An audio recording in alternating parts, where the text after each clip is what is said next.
നമസ്കാരം. രാഹുൽ മാങ്കൂട്ടത്തലിന്റെ പേരിൽ രജിസ്റ്റർ ചെയ്ത കേസിൽ തെളിവുകൾ തേടി അന്വേഷണ സംഘം ബംഗളൂരുവിലേക്ക്. ആരോപണമുന്നയിച്ച യുവതി നിർബന്ധിത ഗർഭചിത്രത്തിന് വിധേയമായെന്ന് പറയുന്ന ആശുപത്രി കണ്ടെത്തുകയാണ് ലക്ഷ്യം. ചില സൂചനകൾ ലഭിച്ചെന്ന് പോലീസ് പറയുന്നു. ആശുപത്രിയിൽ നിന്ന് വിവരങ്ങൾ ലഭിക്കുകയാണെങ്കിൽ രേഖകളുടെ അടിസ്ഥാനത്തിൽ തന്നെ യുവതിയിൽ നിന്ന് നേരിട്ട് മൊഴിയെടുക്കാനാണ് തീരുമാനം. യുവതി പരാതിയുമായി മുന്നോട്ടു പോകാൻ താൽപര്യപ്പെട്ടാൽ മാത്രമേ പോലീസിന് എന്തെങ്കിലും ചെയ്യാനാകൂ.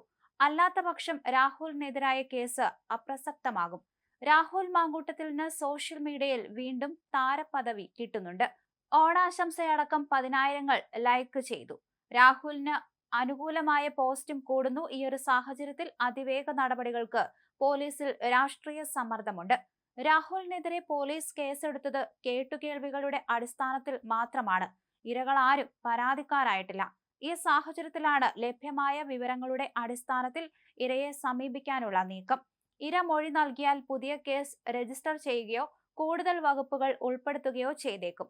കേട്ടറിവിന്റെ അടിസ്ഥാനത്തിൽ മറ്റുള്ളവർ നൽകിയ പരാതികളിൽ മേലാണ് രാഹുലിന്റെ പേരിൽ കേസ് രജിസ്റ്റർ ചെയ്തത്. പരാതി നൽകിയ ഏതാനും പേരിൽ നിന്ന് ക്രൈംബ്രാഞ്ച് പ്രത്യേക സംഘം മൊഴിയെടുക്കുകയും ചെയ്തിട്ടുണ്ട്. ഇതൊന്നും കേസ് ബലപ്പെടുത്തുന്നവയല്ല. രാഹുലിന്റെ പേര് പറയാതെ തെളിവുകളൊന്നുമില്ലാതെ ആരോപണവുമായി രംഗത്ത് വന്ന നടിക്കെതിരെ കേസെടുക്കണമെന്നാവശ്യപ്പെട്ടുള്ള പരാതിയും പോലീസിന് മുന്നിലുണ്ട്. എന്നാൽ ഈ നടി രാഹുലിന്റെ പേര് പറഞ്ഞിട്ടില്ല.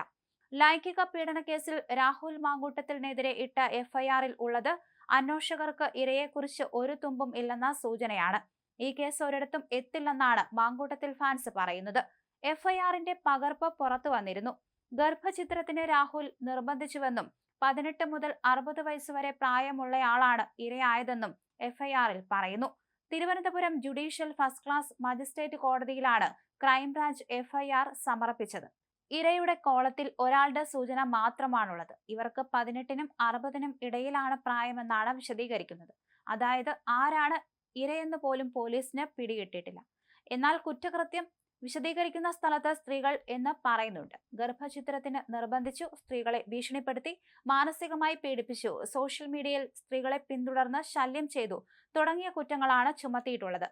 BNS-ലെ 78(2), 351, പോലീസ് ആക്ടിലെ 120 എന്നീ വകുപ്പുകളാണ് ചുമത്തിയിരിക്കുന്നത്.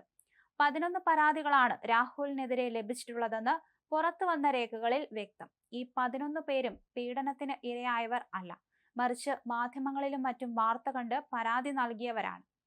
ബാലാവകാശ കമ്മീഷനിൽ നിന്നും അയച്ചു കിട്ടിയ 10 പരാതികളുണ്ട്. ഇതിൽ ഗർഭചിത്രം നടന്നുവെന്ന് വിശദീകരിക്കുന്ന 5 പരാതികൾ കിട്ടിയ സാഹചര്യത്തിലാണ് കേസെടുക്കൽ എന്നാണ് എഫ്ഐആർ വിശദീകരിക്കുന്നത്.